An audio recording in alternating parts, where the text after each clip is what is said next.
కారం రంగు రుచితో ఉంటుంది. ఆచి మిరపపొడి అదరగొట్టే కారం రంగు రుచి.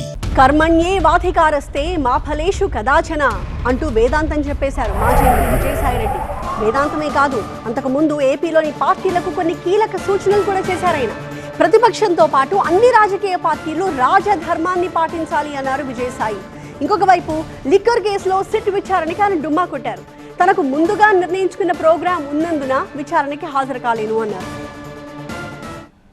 ఏపీలో లిక్కర్ స్కామ్ విచారణ క్లైమాక్స్ కు చేరింది. ఛార్జ్ షీట్ ను దాఖలు చేసేందుకు సిద్ధమయ్యారు సిట్ అధికారులు. ఇందుకోసం విజయసాయిరెడ్డి స్టేట్మెంట్ రికార్డ్ చేసేందుకు శనివారం విచారణకు రావాలని ఆదేశించారు. అయితే సిట్ ముందు విజయసాయిరెడ్డి హాజరు కాలేదు. తనకు ముందుగా నిర్ణయించుకున్న కార్యక్రమాలు ఉన్నందున విచారణకు హాజరు కాలేకపోతున్నానంటూ సిట్ అధికారులకు సమాచారం ఇచ్చారు. విచారణకు హాజరయ్యే తేదీపై సమాచారం ఇస్తానని సిట్కు తెలిపారు విజయసాయిరెడ్డి. మరోవైపు ఎక్స్ వేదికగా విజయసాయిరెడ్డి చేసిన ట్వీట్ పొలిటికల్ హీట్ ను పెంచింది. హిందీతో మొదలుపెట్టి శ్లోకంతో ముడిపెట్టి శ్రీ శ్రీ భగవద్గీత అంటూ ముగించేశారు విజయసాయిరెడ్డి. ప్రతిపక్షంతో పాటు అన్ని రాజకీయ పార్టీలు రాజధర్మాన్ని పాటించాలన్నారు. ఏపీ రాజకీయాలను ఉద్దేశించి ఆయన చేసిన ఈ ట్వీట్ ను ఎవరికి నచ్చినట్టు వాళ్లు ఆపాదించుకుంటున్నారు. మరోవైపు విజయసాయి చెప్పిన కర్మ సిద్ధాంతం పైన ఆంధ్రప్రదేశ్లో చర్చ జరుగుతుంది. మనుషులకు కర్మలను ఆచరించే అధికారం ఉంటుంది, కానీ వాటి ఫలితాలపై ఉండదన్నారు. కర్మఫలాలకు కారణాలు కారాదన్నారు.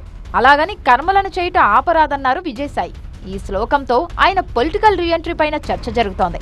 విజయసాయిరెడ్డి గతంలో బీజేపీకి వెళ్తారన్న ప్రచారం జరిగినప్పటికీ ఆయన ఏ పార్టీలోనూ చేరలేదు. రాజకీయాల్లోకి రీఎంట్రీ విషయంలో విజయసాయి ఎలాంటి ప్రకటన చేస్తారు అన్నది టాక్ ఆఫ్ ది 2 స్టేట్స్ గా మారింది.